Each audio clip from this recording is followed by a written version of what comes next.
Ito pong topic ngayon, ito po ay bestseller at bihira lang po ito. Madidinig natin sa mga churches. Amen? At pagkatapos po mapakinggan natin ang message na ito, expect po natin may deliverance, revival, may prosperity, may increase, may favor, may salvation. Amen po? Merong lahat ng klase ng pagpapala. So, manalangin po muna tayo. Minamahal namin Diyos, kami po ay narito, nagpapasalamat sa iyo pong kabutihan sa amin, sa iyo pong pagmamahal, sa iyong kahabagan, sa iyong kaawaan sa amin. Maraming salamat. Muli mo kami pinagdipon. I-bless niyo po ang bawat isa. Give us a heart which is receptive of your word. A mind, Lord, na alert, Panginoon, sa iyong mga salita. Maging ang iyong lingkod, pahiraman ng langis ang aking labi, ang masabi ko ang katotohanang magpapalaya sa bawat siya sa amin.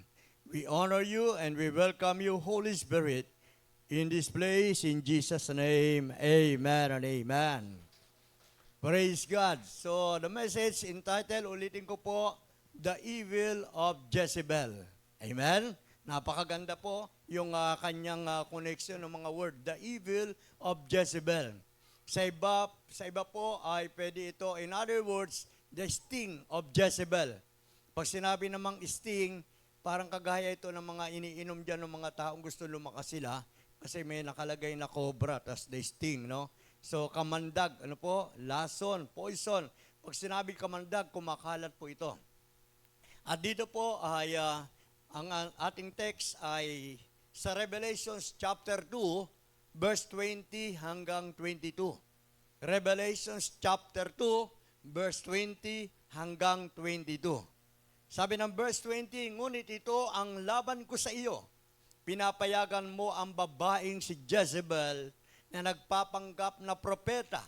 Inililigaw niya ang aking mga lingkod upang makiapid at kumain ng mga pagkain inihandog sa mga Diyos-Diyosan. Verse 21, binigyan ko siya ng panahon upang magsisi, ngunit ayaw niyang talikuran ang kanyang pakikiapid. Kaya't ihiga ko siya sa isang higaan ng karamdaman at ang mga nakikiapid sa kanya ay dadanas ng matinding kapigatian malibang pagsisihan nila ang kanyang mga gawa. Jesus said that Jezebel of Thyatira called herself a prophetess. In the Old Testament, kung mapapansin natin, kung binasa natin Revelation ay New Testament, sa Old Testament, si Jezebel ay naging asawa ng hari na si Ahab. According to 1 Kings 16:31. And Jezebel killed the prophets of the Lord. Kaya merong evils po, no? Sabi ng 1 King 18:4, and oppose Elijah the prophet. Kinakalaban po ang mga propeta, maging si Elijah. In our text in the book of Revelation, the Lord is speaking of spiritual fornication and adultery, which means they had forsaken Christ and the cross of other things.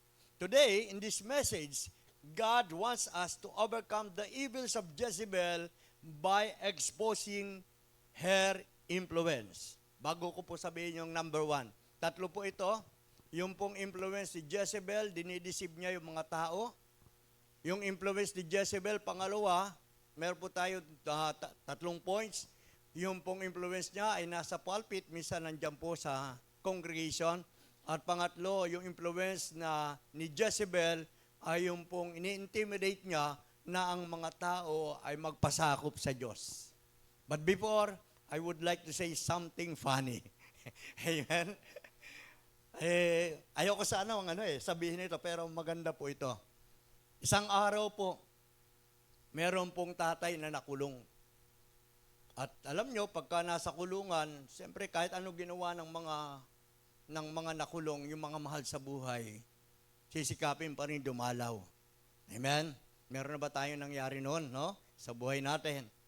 Kaya isang araw, dumalaw po yung mag-ina.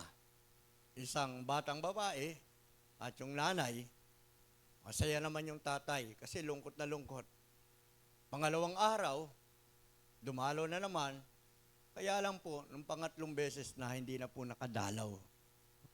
Kaya sabing ganun po ng tatay, anak, ba't ikaw lang? Kasi yung anak naman marunong na sumakay, 12 years old na yung babae. Asan ang nanay mo? Umalis po hindi sumama. Ano daw siya? Magsha-shopping, bibili ng bag, bibili ng sapatos, mag-grocery. Bakit? Wala namang pera yung nanay mo. Saan kumuha ng pera? Hindi makasagot yung anak. Sabihin mo, saan kumuha ng pera?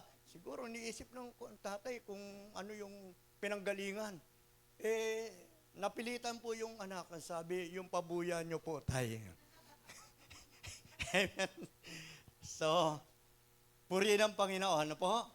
Minsan, nakikita natin sa kwento, nagkakapera pero may pandaraya.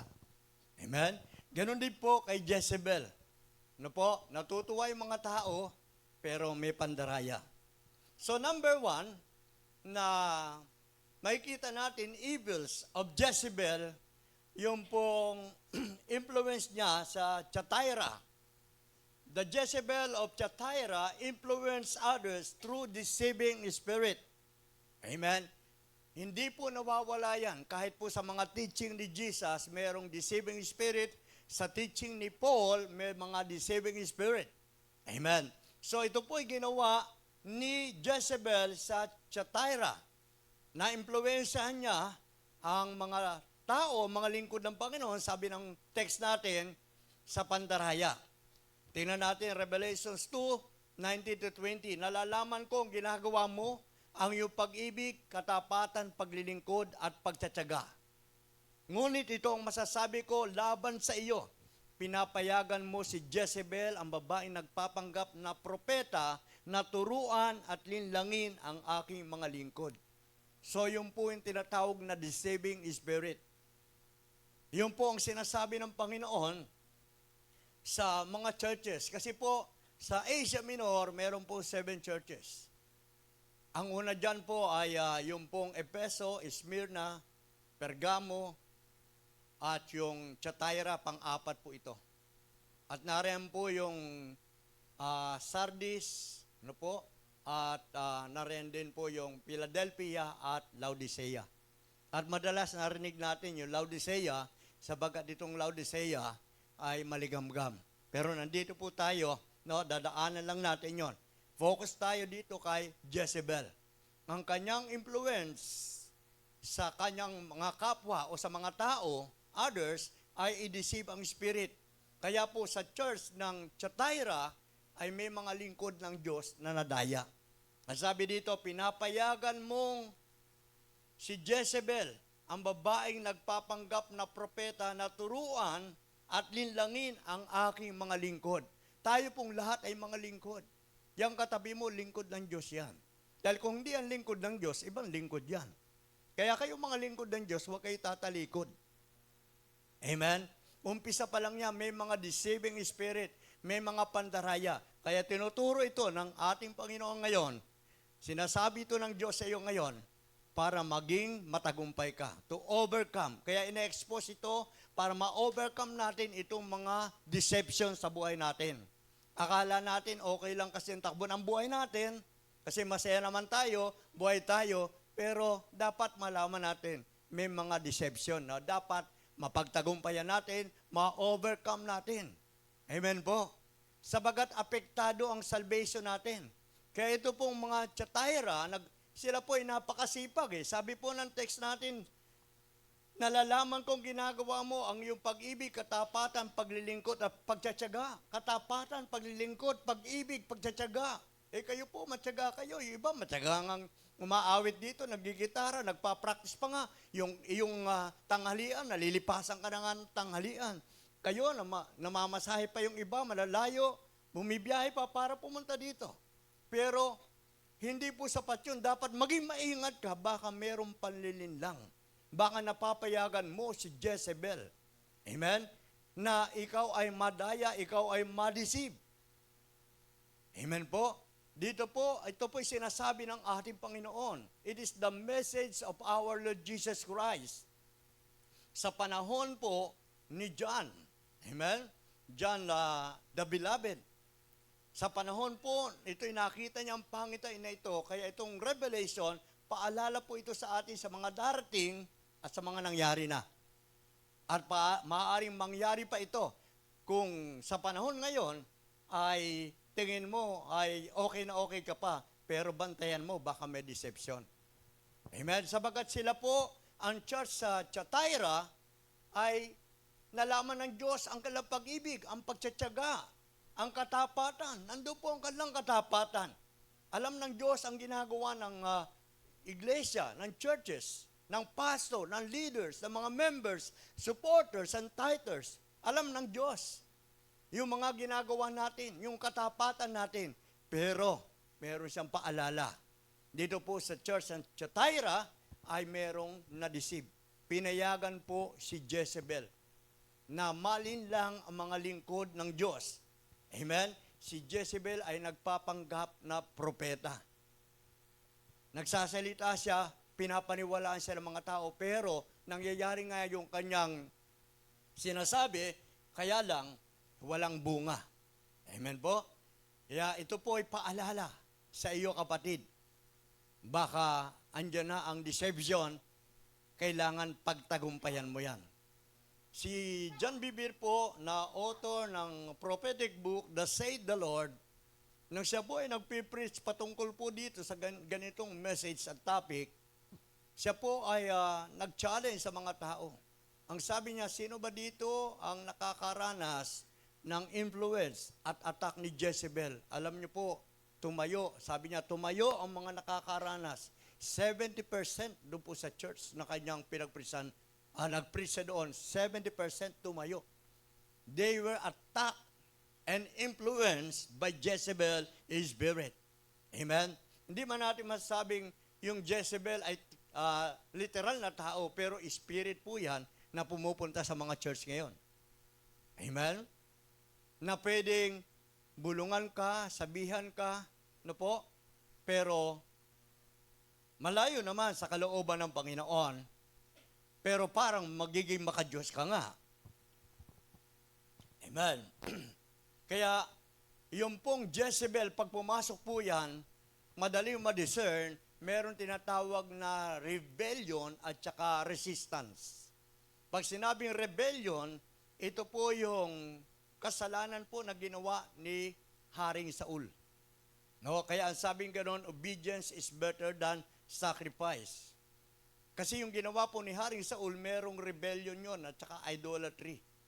So pagka may Jezebel spirit, mararamdaman mo kaagad. No? Bakit ako nag-resist? Meron ako resistance sa pinapangaral. Bakit ako nag-rebelde? Bakit ako laban? Kaya po, na-amaze po, nakaka-amaze po kapag merong umamin. No? Pero kung walang amin, kawawa naman po ang church. Mananatili sa deception. Kaya kailangan po, suriin natin. Tingnan natin kung nasa pananampalataya pa tayo o baka itinakwil na tayo. Amen? Tingnan natin na nag-aakala ka na nakatayo ka pa pero ikaw pala ay deceived na by the Jezebel spirit. Kaya kung mapapansin po natin, si Jezebel, sa panahon po ng Old Testament, maraming ginawang mga evil. Kaya napatay siya ni Jehu. Amen? At nagpapanggap pa siya, at nagpapaganda siya, at napatay siya ni Jehu. Kaya po, huwag tayo padaya. Amen? Kaya tingnan mo, kung titingnan mo si Jesus, siya po ay na-expose niya ang mga false prophet. Hindi lang po lalaki, kundi pati mga babae na propeta. Sila po ay nandaraya. Nagsasalita sila ng mga magaganda na pwedeng paniwalaan mo, o nga, magiging makadiyos nga ako. Amen? At yan po ay hindi makakabuti sa iglesia. Kailangan ma-overcome natin. Hindi po pwedeng nakaputi ka lang ng damit, pero ang puso mo naman di maputi. Amen? Hindi yan nakukuha sa damit. Tingnan mo yung katabi mo. Dapat sa topic na ito, kailangan magsuko ka na. Kung may mga rebellion ka, may mga resistance ka, kailangan magsuko ka na pag-uwi mo. Amen? Iba po ang church sa babalikan ni Lord. Kailangan radiant, without spot. Amen? Kailangan unblemished tayo. Sa 1 Thessalonians 5:23, kailangan po ang body, soul, and spirit, ito po ay spotless. Ito po ay without blemish. At kapag nagigrieve mo na ang Holy Spirit, ibig sabihin, may atake ka na. Kaya ang sabing gano'n ng Bible, do not grieve the Holy Spirit. Ephesians 4:30. It is the seal for our redemption. Ito yung tatak natin. Kailangan ang papakinggan natin, kasi sabi dito sa bawat iglesia dito, pakinggan ninyo sinasabi ng Espiritu sa mga iglesia. Amen? Kaya ito pong Laodicea, kung mapapansin mo ang Laodicean Church, sila naman, ang problema naman nila, maligamgam. Yung kanilang katangian, maayos naman. Masisipag sila. Pero ang problema, maligamgam. Amen po? Yung pong pagiging maligamgam, ito po ang tawag dito, 50% mainit, 50% malamig. So, pag pinagsama mo ang 50% na mainit at malamig, ano mangyayari? Maligamgam. Amen? Kaya kapag ikaw ay naglalagay ng tubig sa baso, nakita mo yung water dispenser, kukuha ka muna ng mainit. Para maging maligamgam, pupunta ka dito sa malamig. Pag pinagsama mo maligamgam, ayaw po ng Lord na ikaw ay maligamgam sapagkat isusuka ng Panginoon ang mga maligamgam. At ang mga maligamgam, sila ay nagkukunwaring mayaman. Pero ang totoo, mahirap naman. Amen? Sinasabi nila na mayaman sila, pero ang totoo, mahirap. Mga bulag, hindi naman talaga totoong nakakakita yung kanilang spiritual eyes. Amen? Mga nagkukunwari nakakakita, kaya sabi ng Lord sa kanila, bumili kayo sa akin ng gamot para yung mga mata ninyo ay makakita. Amen? Bumili kayo sa akin ng kasuotan ninyo para maging malinis kayo. Amen po? So, kapag merong deception sa buhay natin, kapatid, ito na yung paalala ng Panginoon. Ina-expose na. Kailangan tayo po ay maging mainit sa Panginoon. Kahit na marami tayong ginagawa na pagtagumpayan natin ng mga gawa ng demonyo, kung hindi ka naman mainit sa prayer, hindi ka naman mainit sa pagbabasa ng Bible, hindi ka naman mainit pag-evangelize, pagkagaling mo sa church, pag-uwi mo, wala na yung mga napakinggan mo salita ng Diyos. Ang sabi ng James 1:22, dinadaya mo lang ang sarili mo. Kung pinapakinggan mo ang salita ng Diyos at hindi mo ito sinasagawa. Ang totoong pagpapala kapag napakinggan mo ang salita ng Diyos at kailangan isagawa mo ito. Amen? And we praise the Lord. Ano man ang kalagayan mo, kapatid, pero lagi ka nandirito, may desire ka na ikaw ay lumaya, mangyayari yan sa buhay mo. Amen po? Dahil ikaw ay pumupunta sa church, napapakinggan mo ang salita ng Diyos, meron kang pangarap na umunlad ka, na ikaw ay lumago sa pagkakilala sa Panginoon, it shall come to pass. Mangyayari sa buhay mo. Ibibigay ng Diyos ang desire ng puso mo kung ang desire mo ay lumago sa pagkakilala sa ating Panginoon at ang desire mo ay makapaglingkod sa Panginoon, ang totohanan ibibigay yan ng Panginoon. In Psalms 37 verse 4, delight yourselves in the Lord and He will give the desires of your heart. Bawat sa atin, alam ko na ikaw na nakaupo dyan, may desire ka. Amen? But delight yourself in the Lord. Desire mo lumaya.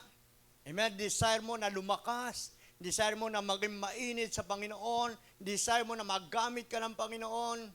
Yung hindi ka nagpapahinga, yung dapat the more na ginagamit ka ng Lord, hindi ka napapagod. Amen? Kaya ka lang napapagod, nagtitiwala ka na sa lakas mo, and that is deception. Amen? Sila nga dito po sa Asia Minor, doon sa Tyre, nagtiwala na sila na ang kaligtasan ay by works na. Dahil sa kanilang mga ginagawa na, hindi na sa ginawa ni Christ. Kapatid, ang paglilingkod sa Panginoon, pagtitiwala sa lakas na binibigay ng Diyos. Hindi yung isang araw sasabihin mo, ayoko muna magsimba, ayoko muna magminister, kasi pagod ako. Gusto kang gamitin ng Panginoon. Tapos sasabihin mo, pagod ka, na-deceive ka. Amen po. Dapat maging matalino tayo. Be wise like a serpent and harmless like a dove. Maging matalino tayo. Dahil kung hindi ka magiging matalino, ma-scam ka. Amen? Kung gusto mo lang kasi instant, nagmamadali ka sa mga pagpapala, ma-scam ka. Maging sa paglapit natin sa Panginoon. If you want to feel the presence of God, huwag kang magmadali. Iba kasi ang Diyos lapitan. Hindi ako kagaya ng tao. Ako nga, ayoko na pagka ako nag-worship kay Lord. Tapos biglang may maglalapit dyan sa akin at isisingit niya kung anong gusto niya. Dapat nirespeto mo yon. Amen? At ako'y nadidistract. Kasi ang Diyos, hindi po pwedeng lapitan mo kaagad na kagaya ng gusto mo sa tao. Kailangan mo pa rin parangalan ng Panginoon, purihin ng Panginoon. Kung gusto mo ng presence ng Lord, kung gusto mo maramdaman, mag-worship ka. Basahin mo kanyang salita. Tagalan mo ang oras mo sa pananalangin. Spend time with the Lord. Amen? Ikaw nga, dami mong time sa trabaho mo. Pero kay Lord, wala ka ng time. Hindi mo alam, napakaganda ng plano ng Diyos sa iyo. Bakit hindi mo binibigyan ng maraming oras ang Diyos?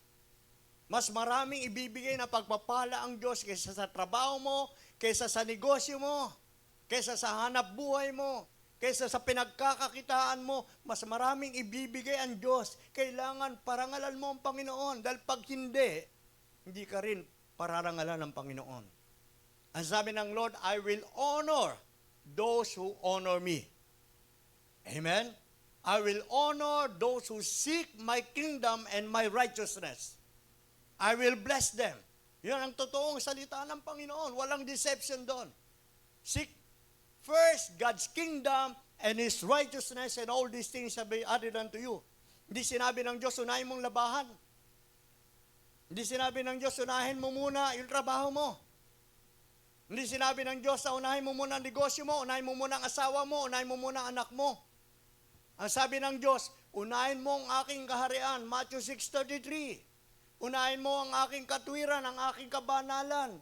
Yung asawa mo, yung anak mo, yung trabaho mo, yung negosyo mo, pagpapalain ko. Amen? Pero pag hindi mo inuna si Lord, that is deception. Amen? That is Jezebel's influence. And second, Jezebel influenced other by sitting in the congregation, not only in the pulpit. Meaning, pwedeng si Jezebel gamitin ang pulpito. Ang Jezebel spirit, pwedeng gamitin ang pulpito, pwedeng gamitin ang wala sa pulpito. Influence niya yan to deceive others. Amen po? Huwag natin sabihin, yung mga false prophet na yan, ay mga Jezebel, yung nagpipreach lang. Pati yung mga nakaupo. Minsan, di ka naman nagpipreach eh. Minsan, nagpipreach ka. Amen? So, nandoon po yung influence para i-deceive. Amen? Para dayain, para mag-cause ng evil. Sabi ng verse 21 and 23, Revelations 2, binigyan ko siya ng sapat na panahon upang magsisi at talikuran ang kanyang pakikapit. Kaya nga, magkakasakit siya ng malubha, pati ang mga kasama niya sa pangangalo niya. Daranas sila ng matindi kapigatian. Kung hindi nila pagsisisihan ang kanilang kahalayan, papatayin ko rin ang kanyang mga tagasunod upang malaman ng iglesia na ako ang nakakaalam ng puso at isip ng mga tao. Ganun po ang Diyos. Amen? Yun po sinasabi ng Lord sa iglesia. Amen po. Yun po paalala ng Panginoon sa iglesia. Doon po sa Thyatira, na kinakailangan sila ay ma-deliver. Ganun po ina-expose ng Diyos si Jezebel. Ganun po ang kilos ng Jezebel spirit sa church. Halo-halo na po, kaya po parang kamandag. Kumakalat po yan. Kaya tayo, hindi natin dapat papayagan yan. Kung nasa iyo yan, simulan mo na ngayon. Ma-deliverance ka yan. Itakwil yan. Bakit? May consequence po. Amen? Kahit ikaw nakaupo, huwag mo sabi, exempted ako, hindi ako, madideceive, di ako ma-influence ng Jezebel. Kahit nakaupo ka, pwede ka ma-influensyahan. Kahit ikaw ay nasa pulpito, pwedeng ikaw ay magkaroon ng Jezebel spirit. Sinasabi niya dito. No? Yung sinasabi niya, hindi lang po ito physical o literal na pangangalo niya o pakikapit. Kasi po, pagka ikaw ay meron ng asawa at ikaw ay naghahanap pa ng asawa, ang tawag doon ay pakikiapit. Ngayon, kung ikaw ay meron ng Diyos at sa puso mo ay merong Diyos-Diyosan, yan po ay spiritual na adultery. Yan po ay spiritual na immorality. At sabi ganoon, may mga consequence. Kaya ang sakit din ng mga Kristiyano is spiritual sickness. Hindi lang naman physical ang nagiging sakit. Kapag ka hindi po natin na-overcome yung pong mga hindrance, mga obstacle para mag-flow yung anointing, so may consequence po yan. Amen? At hindi ka dapat papayag. Yung mga ginagamit ng Diyos at ngayon ay hindi ka na ginagamit ng Diyos, ibig sabihin, diablo na influence ka ng Jezebel. Wala na pong ibang katuwiran yan.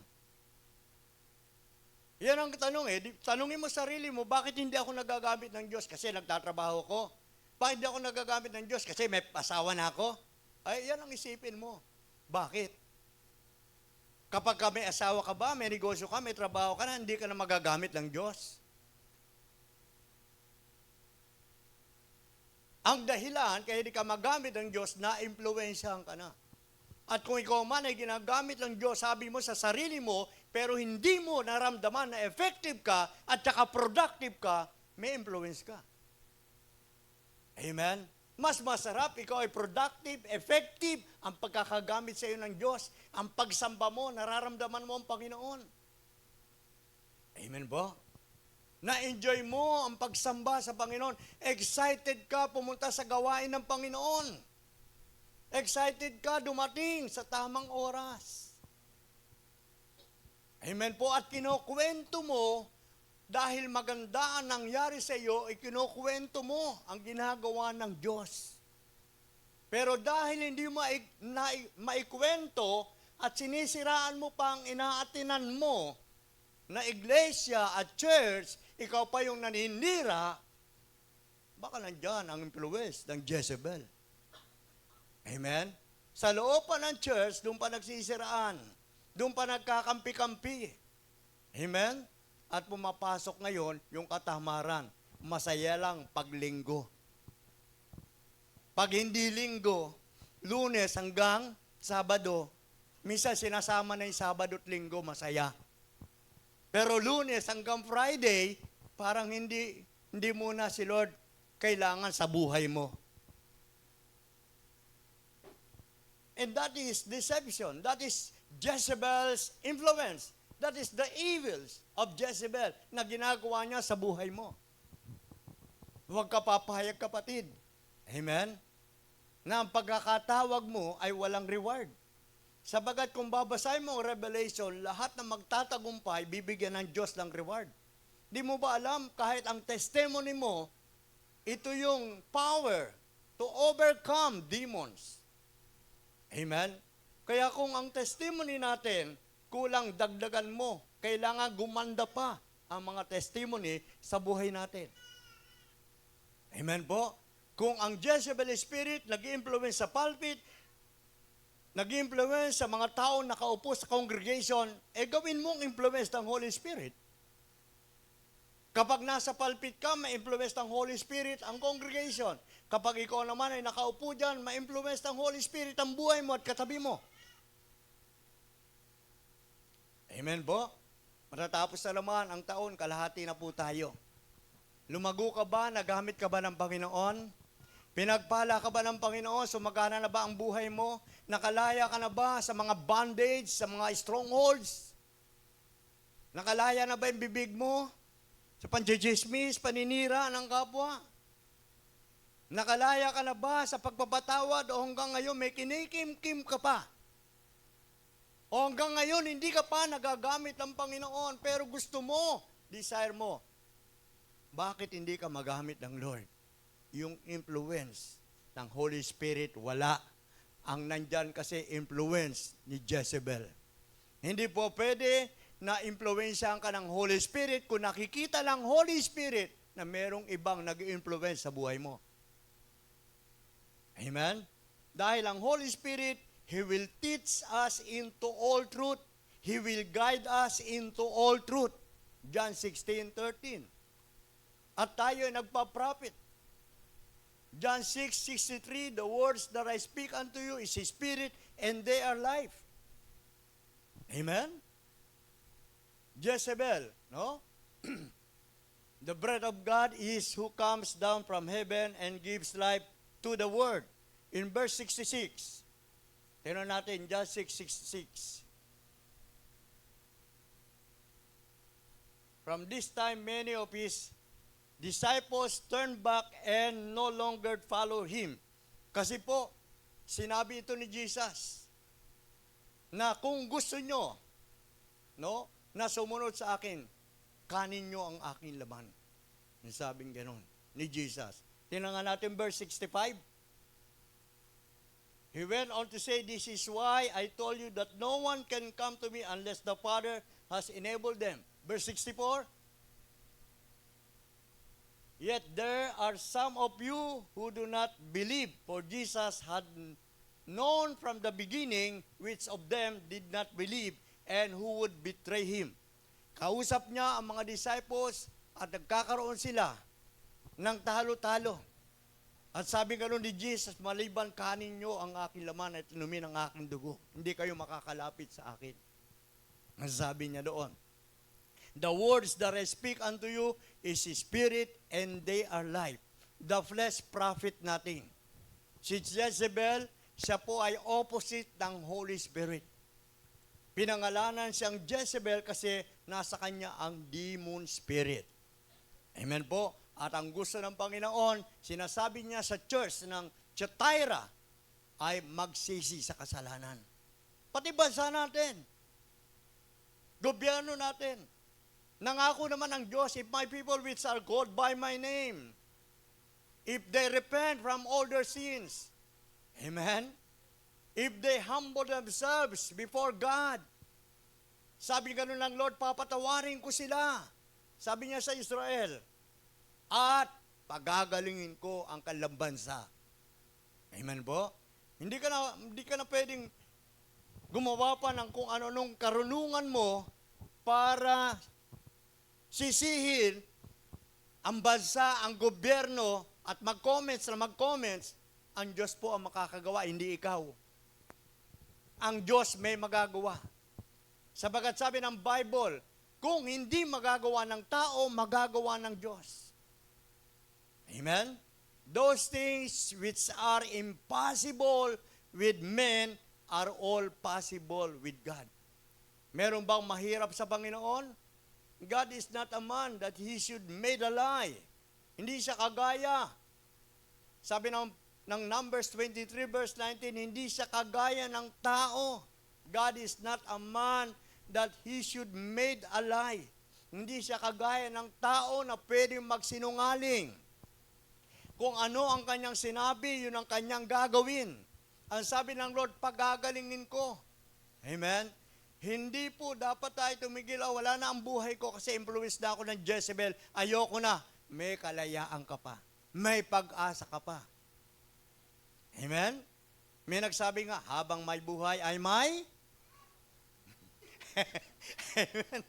May pagsisisi, no?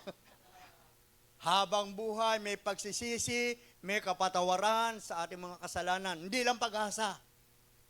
Kasi ang inaasahan mo lang, habang may buhay, may pag-asa. Paano ka magkakaroon ng pag-asa? Hindi ka marunong magsisi sa iyong mga kasalanan. Ayaw mong talikuran ng mga mali mo. Paano ka magkakaroon ng pag-asa? Magkakaroon ka lang ng pag-asa kung tinatalikuran mo ang mga Jezebel spirit, Jezebel's influence, evils of Jezebel sa buhay mo. Amen? Palapakan natin si Lord. Kaya tayo po ay gusto ng Diyos ay pangunahan ng Holy Spirit.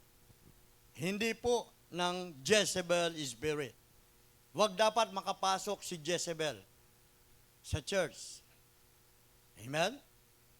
Kinatakwil siya, kaya tayo tinuturuan. Binigyan tayo ng kapangyarihan magpalayas ng demonyo. Amen po? Anong sabi ng Bible? Matthew 12:28. Yung kaharian ng Diyos, mangyayari sa buhay mo kung nagpalayas ka ng demonyo.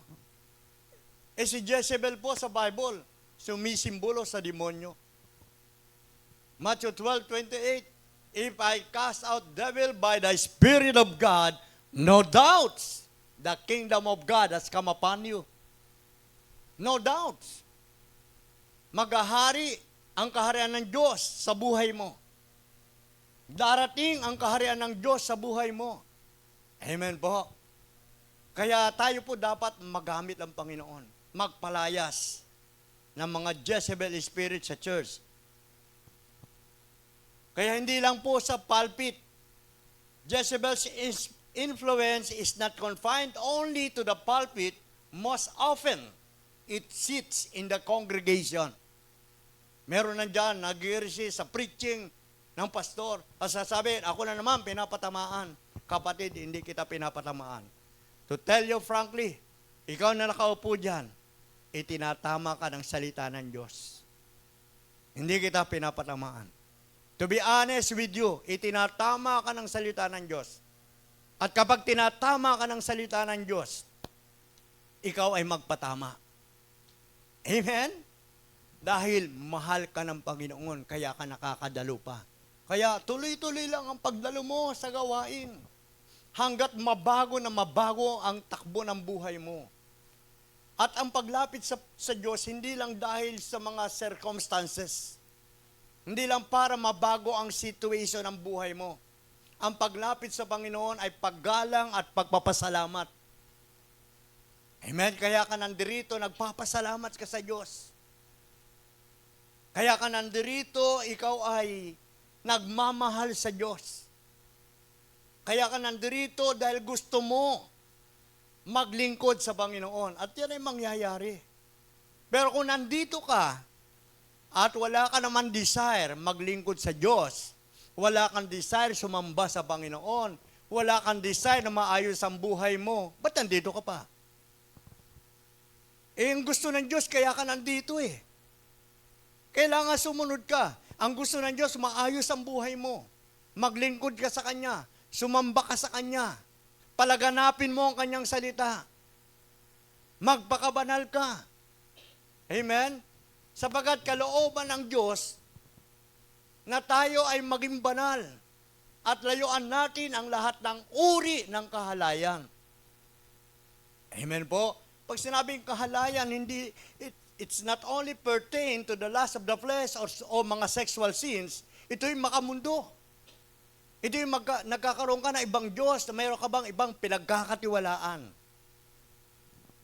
Amen po? So, makikita natin yung pong influence ng Jezebel. Kahit sa individual, marami pong mga tao, ito po, yung mga tao na pretend na mataas ang spiritual, that is Jezebel. Hindi naman totoo mataas ang spiritual life mo eh. Pero pinipretend mo, pinapakita mo sa kapwa mo, sa tao. Individuals under Jezebel's influence often pretend highly spiritual. Amen? Huwag ka na magkunwari na mataas ka. Aminin mo na sa Panginoon, sabagat kung kailang tayo mahina, doon po mararanasan natin ang lakas at kapangyarihan ng Panginoon. Kaya don't pretend to be highly spiritual. Again, it is important to emphasize that a person can have spiritual gifts. Amen. But when a gift is not submitted to the Lordship of Jesus Christ, it is easy for that gift to be misused. Mali ang pagkagamit ng gifts, ng talent mo. Amen? Kapag hindi ito nagpapasakop sa Diyos, gifted ka nga. Saan? Sa ministry, preaching, singing, dancing. evangelism, pero walang submission sa Panginoon, na misuse mo ang gift. Hindi mo nagamit ng tama ang kaloob sa iyo ng Panginoon. Hindi mo nagamit ng tama yung talent mo. Mali ang pagkakagamit, nagiging mali because it is not submitted to the Lordship of Jesus Christ. Kaya yung mga talent natin dyan, magpasakop kayo to the Lordship of Jesus Christ. Amen? Kahit sa mga namumuno sa atin, submit to the authority. Amen po? Submit to your pastor. Obey your pastor. Amen po? Hindi yung siraan ng pastor. Amen? Ano nangyayari sa kanila? Nami-mistake nila, nagkakamali sila na ang kahalanan nila, yung gift nila, authority na. In other words, they mistake gifting for authority. Hindi dahil gifted ka, meron kang kakayahan, authority na yon. Mali po yon. And just because we are gifted, does not mean we have authority. Amen po? Mali po yon. Kahit na ikaw ay may kakayahan, may mga talent ka, no? Hindi ibig sabihin authority na yan. Bakit po? Sa panahon ni Moses, in the book of Numbers chapter 12, verses 1 and 2, we find an excellent example in the action of Moses' elder, sister Miriam. Amen? May kapatid si Moses na si Miriam. Nakita natin yung excellent example na si Moses ay merong mali.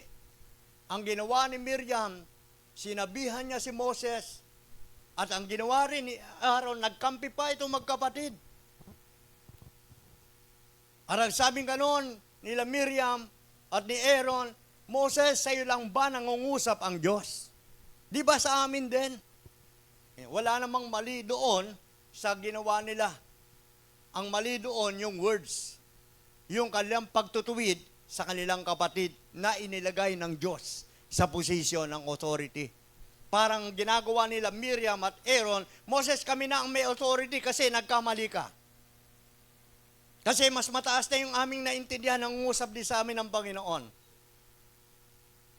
Amen? Na-mistake yung gifts na akala nila may authority na kasi nangusap din. Ito po ang sabi ng Numbers 12 verse 8, God asked Miriam and Aaron, why then were you not afraid to speak against my servant Moses? Bakit hindi kayo gumalang kung gusto niyo ituwid? Amen? So ang tanong dito, bakit ganun yung pamilya ni Moses, no? Na merong error sa pagiging judgment, sa pag-judge sa kanilang kapatid. In other words, how did Moses' siblings make such a serious error in judgment? Amen? Bakit kaya nagkaganon? The answer is revealed through their proud words. Masyadong mataas yung kanilang pagsasalita. Sila po ay supernaturally gifted, Aaron and Miriam. Kaya lang, they use their gifts to justify elevating themselves above the authority God had placed over them. Ginamit nila yung kanilang gift para po yung pong alisin sa pwesto yung inilagay ng Diyos sa authority. Doon sila nagkamali. Amen? Kaya kung mga gift natin nandiyan dyan, hindi ibig sabihin may authority ka na. Ayaw mo na magpapuna, ayaw mo na magpatuwid, ayaw mo na magpa-advise. Ang gusto mo, tama na lahat ang ginagawa mo. Dahil alam mo na ang tama at matuwid, dahil matured ka na, matagal ka na. Kay Lord, yun lahat ng gusto mong magiging katuwiran mo. Yun na lang ang dapat papakinggan sa iyo pag tinutuwid ka. Dahil iniisip mo, meron ka ng authority, you are misusing your gift. Amen? Mali ang pagkagagamit mo. If God had not swiftly exposed this error, they could have misled many others with the same reasoning. Kaya po tinuwid sila ng Lord. sila Miriam at Aaron, kakalat pa ito eh. Gagayahin pa rin ito ng maraming Israelita. Kaya sa church, dapat hindi na po tayo nagkakalat niyan. Magpasakop ka na. Amen? Huwag lagi yung katwiran mo, may trabaho ako. Samantala, nagagamit ka naman ng Diyos. Ibig sabihin, yung trabaho mo, ilalayo ka sa Diyos. Kung yan trabaho mo ay bigay sa iyo ng Diyos, hindi ka ilalayo sa paglilingkod mo sa Diyos.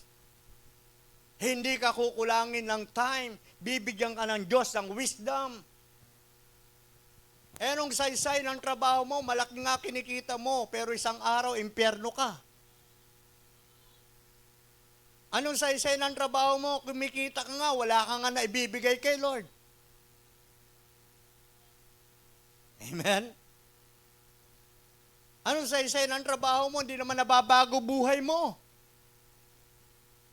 Samantalang nung wala kang trabaho, yung buhay mo malinis sa harapan ng Panginoon. Nakapaglilingkod ka sa Diyos kahit wala kang pera. At ngayon, nagkaroon ka ng pera, hindi ka na makapaglingkod sa Diyos. Wala ka ng time sa Diyos. Ang katwiran mo, kasi inaantok ako, pagod ako, kailangan matulog ako. Kasi bawal matulog sa trabaho. Kapatid, hindi nagkamali ang Diyos ng 24 hours na ibinigay sa iyo na i-manage mo ng mabuti. Baka may addiction ka. Baka may bondage ka. Meron kang ibang addict ka sa ibang panahon. Yung oras mo, nilalagay mo sa pagiging addict mo. Saan ka addict? I don't know what kind of addiction you have. Ikaw ang nakakaalam at ang Panginoon. Amen? At ina-expose ka ng Lord ngayon. Bakit? Para magamit ka ng Lord. Para maging pagpapala ka sa marami. Para hindi ka makapagkalat ng mga reasoning mo na yan, nagagayahin pa ng iba. Kaya ni-rebuke ni Lord si Miriam at Aaron. Baka ikalat pa yung kanilang mga reasoning. And number 3, Jezebel, yung evils of Jezebel. The Jezebel of Thyatira influenced others by intimidating them into submission. Ano po ibig sabihin nun? Yung pagpapasakop, submission. Dapat ginagawa mo yun. Kaya mo hindi magawa kasi intimidated ka. Ganon ang ginawa na influence ni Jezebel sa church ng Thyatira. Hindi sila makapag-submit doon sa sinasabi ng Panginoon. Na-influence ang Thyatira. Amen? Na-intimidate. Sabi ng 21 Revelations 2, binigyan ko siya ng panahon upang magsisi at talikuran ng kanyang pakikiapit, ngunit ayaw niya. Tingnan mo, ang Diyos may mga paalala, ngunit ayaw mo pa rin. Ba't ayaw mo? Ikaw ba yung Diyos? Kaya ayaw mo kasi iniisip mo malulungkot ka. Iniisip mo mawawala yung saya mo. Tandaan mo kapatid, hindi mo maikukumpara ang kaligayahan sa presensya ng Panginoon. In God's presence, there is fullness of joy. Amen? Palakpakan natin ang Panginoon. Yung presensya ng kapwa mo, ng trabaho mo, naman meron, mas iba ang presensya ng Panginoon. Pero ayaw po magsisi. Amen? Binibigyan ng panahon, magsisi, talikuran. Ngunit ayaw, sabing ganun po, ayaw ng Thyatira. Pero tayo dapat, hindi ka pwede umayaw. Talikuran mo talaga yan. Una muna, ang pagbabago ng buhay, mangyayari muna sa change of mind. Bago magkaroon ng change of action. Bago magkaroon ng pagbabago, mga galaw at kilos mo, mabago dapat muna ang isip mo. Amen? Change your mind. Para magkaroon ng genuine transformation. Kung hindi mababago ang isip mo, hindi pa rin mababago ang action mo. Ganon at ganon pa rin ang action mo. Kung hindi na bago ang isip natin. In Romans 12, ano sabi na Romans 12 verse 2? Do not be conformed to the pattern of this world, but be transformed by the renewing of your mind. So by the renewing of your mind, doon ka dapat matatransform. And you may know what is good, perfect, and acceptable will of God. Yan bang kalagayan mo sa buhay? Ayaw mo pa bang ibaguhin ng Panginoon na dapat acceptable, perfect will of God, good will of God? Yung kalagayan natin. And tanong, paano ito na po yung kalagayan ko kasi lalong masisira. Parang ganito po yan eh. Yung sitwasyon, hindi na pwedeng umiwala yung lalaki dahil naanakan niya na yung kanyang kabit. May mga anak na siya doon. Meron siya dating asawa. May mga anak na siya doon sa kanyang kabit. Ayaw niya nang humiwalay. Kasi daw masisira. Kaya po humingi siya ng payo sa isang pastor. Ano gagawin ko, pastor? Dumating kasi deliverance sa church sila. Sabi ng pastor sa kanya na nag-deliverance, manalangin ka. Hindi inilagay ng pastor sa kamay niya. Inilagay ng pastor sa kamay ng Diyos ang kalayaan niya. Nasa kamay ng Diyos, kapatid. Amen? All blessings are in the hands of God. Nasa kamay ng Panginoon ang buhay natin. Lahat ng pagpapala, lahat ng kailangan natin kayang iabot ng Diyos. Hindi maigsi ang kamay ng Diyos. Amen? Kahit gaano ka kalayo, kaya niyang iabot ang pangailangan mo.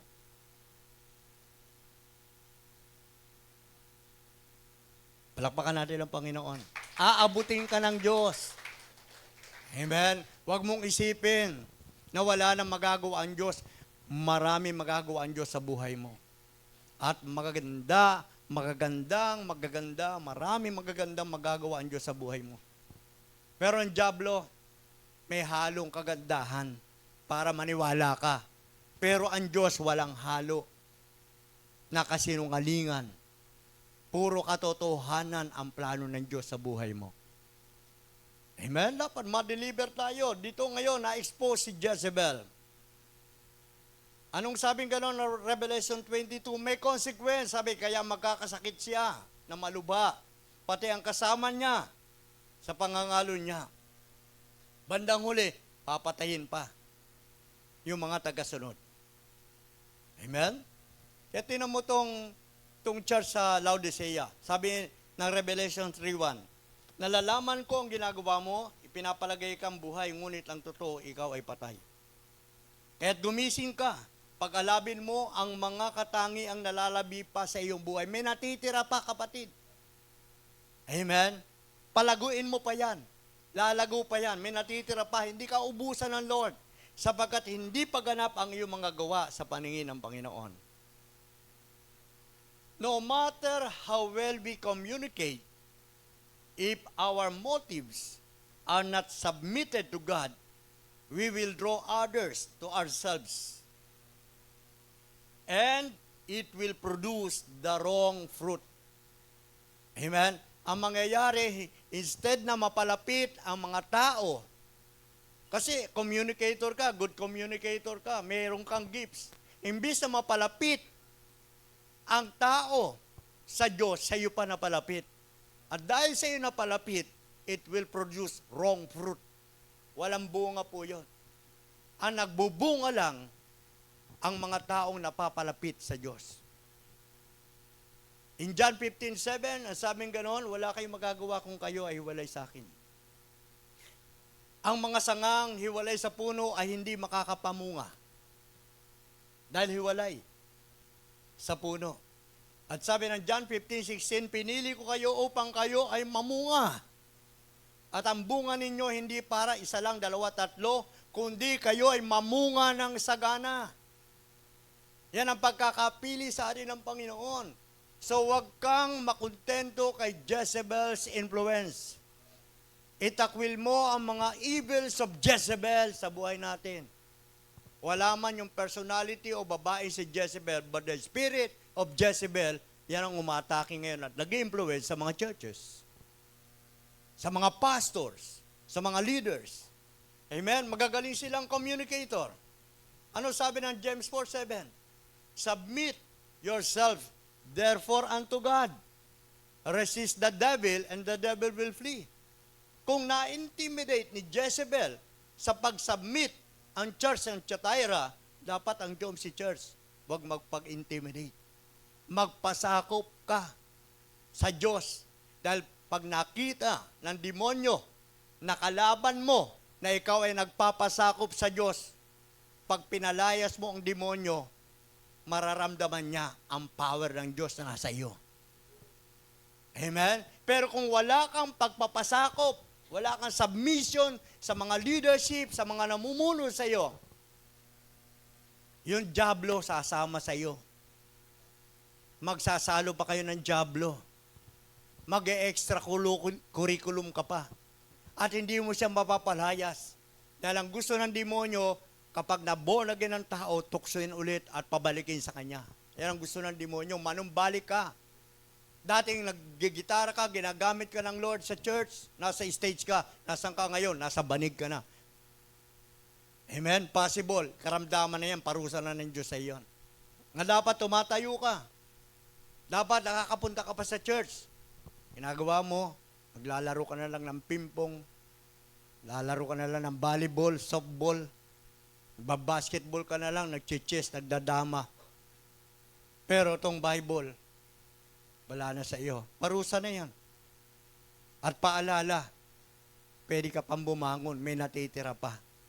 Hindi pa babalik si Lord. Naantay ka pang mag-repent. Amen? In Matthew 21 verse 4, ito sabi ni Jesus, ang bumagsak sa batong ito ay magkakadurog-durog at ang mabagsakan nito ay magkakaluray-luray. So wala pong takas. Amen? Kapag ang isang, sabi niya, may bumagsak sa bato, si Jesus yun magkakadurog-durog. Pag bumagsak siya. Pero kung siya yung nabagsakan, magkakaluray-luray. Pareho lang. Amen? Si Jesus yung stumbling stone. And his breaking process can be compared to a trainer breaking a war horse. Yung pong process ni Jesus na training, no? Breaking process niya. Ikinukumpara ito sa isang trainer ng mga kabayo na nakikipaglaban na kabayo. Ganun po kinukompare yung breaking process ni Jesus. Kung paano itong mga may-ari ng kabayo, tinetrain nila sa pakipagdigma, ganun din po ang training ni Jesus, ang process niya. Amen. A horse is not fit for battle until its will is broken. Itong kabayo, kung ang nasusunod pa rin ang sarili niya, hindi siya pwedeng ilaban. Ite-train pa siya ng kanyang amo. Though it may be stronger, malakas man ang kabayo, no, kayang-kayang makipaglaban, amen, doon sa kanyang mga nakapaligid sa kanya, it cannot serve until its will is broken. Hindi pa rin siya pwedeng ilaban ng amo niya hanggat yung kanyang will ay hindi pa nasisira. Yung kanyang kagustuhan kailangan masira. To be broken does not mean to be weakened. Hindi para maging mahina, para kaya siya winawasak yung will niya. Amen? It means your will is submitted to the will of your master. Dapat kung ano ang kalooban ng Diyos, submitted tayo. Dahil pag hindi, ma-influence tayo. Ma-intimidate tayo ni Jezebel. Kailangan ko ano will ng Lord, yun din will natin mag-submit sa will ng Lord. Parang kagaya po ng kabayo. In the horse's case, its master is the rider. Amen? Yung master ng kabayo, yung rider niya. Yung sumasakay sa kanya para makipaglaban. Di ba may mga labanan ng kabayo? At ang nagmamaniobra sa kabayo, yung tao nakasakay. Kaya yung kabayo na yon, ang master niya, yung rider. At yung rider na yon, kailangan matrain siya kasi hindi siya ilalaban hanggat yung will ng kabayo hindi po nasisira. Kailangan lahat ng gagawin ng rider, susunod si kabayo. Ay, hindi pa siya pwede ilaban. Kapag ka nasira na yung will ng kabayo at susunod na siya doon sa kanyang master, doon pa lang siya ilalaban. Ganun po yung mga trainer. If the horse is successfully broken and trained, it can be trusted in battle. It can be trusted in battle. Na-train na siya. Nasira na yung kanyang will. So, may tiwala na ang kanyang master, ilalaban na siya. So, ganun din po. Kung hindi masira ang will natin, hindi ka pwede magamit ng Lord. Kahit malakas ka, if your will is not broken, at kung hindi ka na-train, hindi ka pwede ilaban.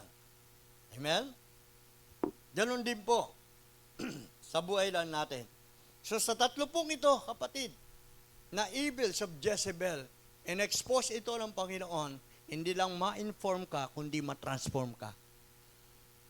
Itina-challenge ka ng Panginoon na kailangan ma-broke, masira yung will mo at ma-align na ito sa will ng Panginoon. Ang Diyos, hindi po siya nagpaparusa sa nagawa mong kasalanan. Hindi niya kinukumpara. Kung siya ay magparusa, hindi kinukumpara sa nagawa mong kasalanan. Ganun po siya magmahal. Kung paano ang langit at lupa sukatin man, hindi kaya, ganun ang pagmamahal ng Diyos. Tungkol naman sa pagpapatawad ng Diyos, kung gaanong silangan at kanluran, ang layo ay hindi masukat, ganun din po nagpapatawad ang Diyos. Amen po? Ganun po pagmamahal ng Panginoon. Kaya ito, narinig mo, merong plano ang Diyos na maganda sa iyo. So, bilang pagwawakas, tandaan po natin, yung Jezebel, yung evil of Jezebel, inu-influence niyang tao to receive, inu-influence niyang tao through pulpit, na kahit tumatayo sa pulpito, na-influensyahan yan, kahit hindi nakatayo. And then, inu-influence niyang tao na intimidate sa pagpapasakop, na huwag ka magpasakop. Ayan po dapat ma-overcome natin, yung mga influence na yan. And it is the Holy Spirit that will empower us to overcome that Jezebel's influence. Bilang pagwawakas, truth submission never wavers. Wala pong po pwedeng sabihin mo, sa kanya ako magpapasakop. Amen? Never wavers. Yet today, many people submit only when they agree. Hindi ka po pwedeng, kasi ako, sige pagka gustuhan ko na, magpapasakop ako, hindi. Whether you like it or not, kailangan mo magpasakop. If authority goes against their own will or direction, they choose to disobey. Meron po mga ganun na tao. Kapag ka laban na po, doon sa kagustuhan niya, yung sinasabi ng authority, hindi siya mag-agree. Amen? Iba na ang direction. They choose to disobey. Ito po, mga ganito, vulnerable sila sa deception. Kung babalikan natin ang Book of Revelation, ang pangalan po ng babae ay si Jezebel, assumed the position of prophetess, and then taught and seduced God's servant into idolatry. Kahit sa panahon-panoon, kahit si Balaam, ginamit din po ito ni Balaam. Kung makikita natin sa Old Testament, doon po sa Numbers 31 verse 16, si Balaam, nang dahil po sa pera, ay tinuruan niya si Balak paano matukso ang mga Israelita. Amen? At sinabi rin ng 2 Peter 2:15, si Balaam dahil sa pera. At sabi rin po ng Revelations 2:14, may mga churches po na ang teaching ni Balaam ay kinukuha. Sa teaching ni Jesus, halos hindi po nagkakamali. Hindi nagkakalayo. In Matthew 7:15 and 16, Jesus said, beware of false prophets. So yung mga false prophet, hindi naman makikita mo nakasuot ng kung anong mga suot. Minsan may mga sinasabi lang yan, mga payo. Amen? Na hindi naman in line sa kalooban ng Diyos. In Matthew 24 verse 11, Jesus said that many false prophets would arise and deceive many. Darating po yan in the last days. Amen? If possible, even the very elect would be deceived. So, paano natin madidistinguish yung true at saka false prophet sa pamagitan ng kanilang mga bunga? The Lord explained that a prophet may speak a word and would come to pass. Darating din ang panahon, yung mga sinasabi ng false prophet magkakatotoo. Pero, ang basihan, yung bunga. Amen? Yung pamumuhay, yung lifestyle. Ngayon, kailangan din sila i-reject kung ang mga tao ay nagkakaroon ng Diyos-Diyosan, nagkakaroon ng rebellion, at nagkakaroon ng covetousness. May mga tao man magsasabi sa iyo, at nagkakatotoo naman, pero kung nagkakaroon ng rebellion, nagkakaroon ng idolatry, nagkakaroon ng covetousness sa buhay mo, reject mo yung mga payo na yon. Tumayo po tayong lahat.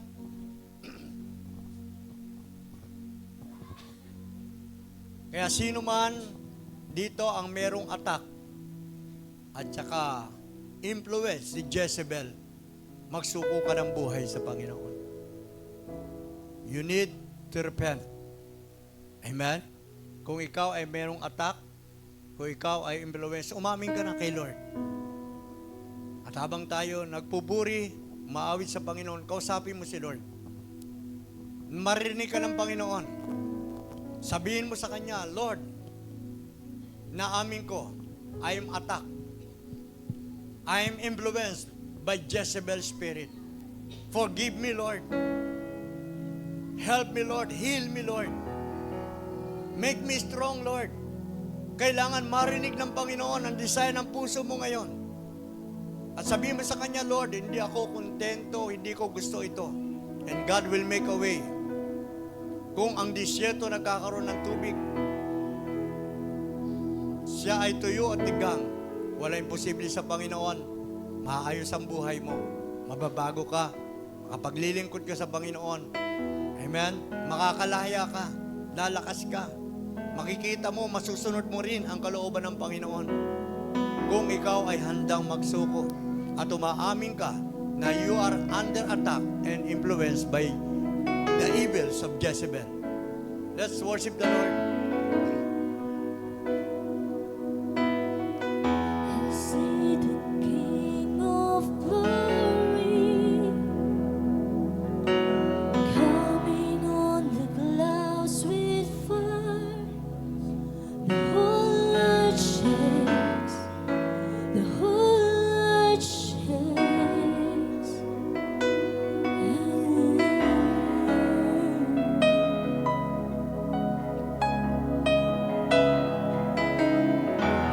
His love and mercy washing over all our sins. The people sing, the people sing, Hosanna, Hosanna, Hosanna. Yes, thank you, Lord. Thank you for your presence, Lord. Hosanna, Convict your people. Hosanna, Resist the devil and the devil will flee. Lord, nagsusuko kami ng buhay namin. Inaamin namin, Lord, we are under attack by Jezebel's spirit. Inaamin namin, Lord, we are influenced by Jezebel. Humbly bow before you, Lord. Sige, magpakumbaba tayo kay Lord. Holy Spirit, release your conviction. Set your people free. Let miracles take place. Mag-imala ka sa buhay namin, Panginoon. We surrender to you, Lord, our lives. We ask forgiveness, O Lord.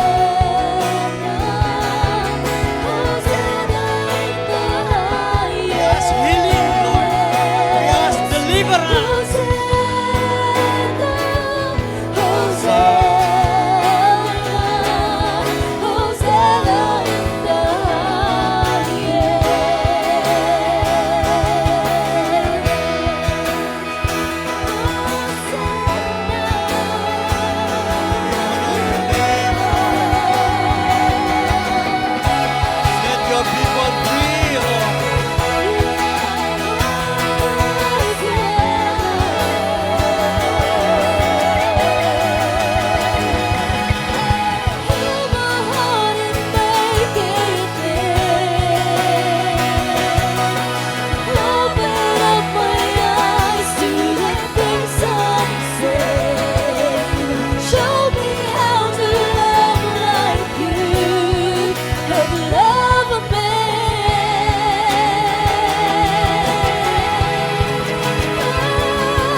Open up my eyes to the things I Heal your people, Lord. show me how to love like you.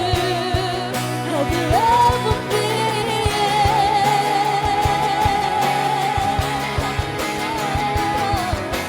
Break my Heal your heart for people. what breaks yours.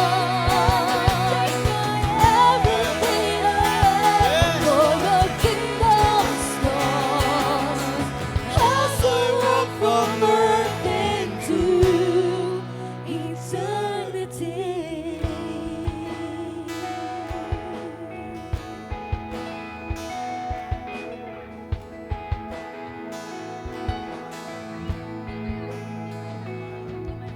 Heal my heart and make it clean. Yes, Lord, we want healing. Open We want up deliverance. my eyes to the things I We ask forgiveness, Lord. show me how to love like Make us you strong in the power of your might, O Lord. love me.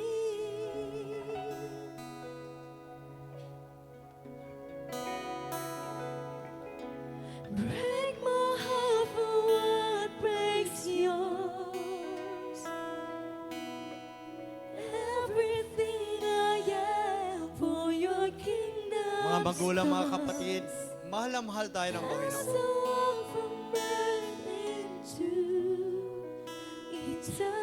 God loves us so much, and God wants us to love Him with all our heart, with all our soul, and with all our mind, and with all our gusto ng Diyos siyang unahin natin at ang kanyang kaharian at ang kanyang katuwiran.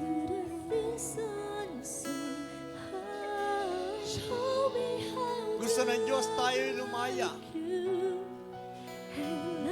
Kaya ang sabi ng 1 Thessalonians 4 verse 3, kalooban ng Diyos na tayo mamuhay, na tayo magpakabanal at layuan ang lahat ng uri ng kasamaan at kahalayan.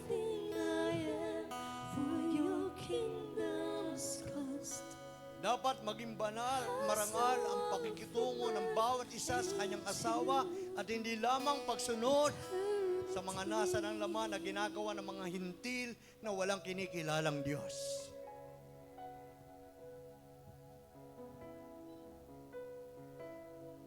Lord, touch your people one by one.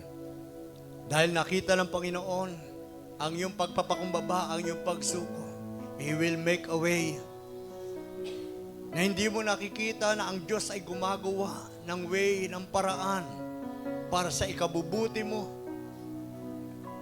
para sa ikakaayos ng buhay mo, para sa ikalalakas mo, ikagaganda ng kinabukasan mo. God wants you to set free from Jezebel's idolatry, covetousness, rebellion. Lord, salamat po. Set them free one by one, O Lord. Lagyan mo sila, Lord, ng fire of God one by one. Upang ang bawat isa sa amin maglingkod sa iyo faithfully. Bawat isa sa amin ay magpasakop sa iyo, Panginoon. Ikaw, Satanas, sampu ng iyong kampon, wala kang karapatan sa mga anak ng Diyos. At ang mga anak ng Diyos ay gusto ng Diyos lumaya sa lahat ng uri ng kasamaan, lahat ng uri ng kahalayan. Salamat sa pagpapatawad mo, Panginoon. Pinagpala ka ng kapatid, Panginoon. Pinagpala ka, kapatid, ng ating Panginoon. Ang araw na ito, this is your best days. At marami pang mga araw na magandang darating sa buhay mo. As you surrender your life to the Lord, He will make a way where there seems no way. Kahit sa tingin mo ay suko ka na, pero ang Diyos may paraan pa para mapaganda ang buhay mo, maayos ang buhay mo, mapagpala ka, at maging malaya ka sa paglilingkod Salamat, Lord, sa iyong mga salita na nagpalaya sa amin. Nagbigay ng kalakasan sa amin. Nagbago ng buhay namin. Naglinis ang buhay namin. Purihin ka magpakailanman ito. Aming panalangin sa pangalan ng Panginoong Yesus. Amen.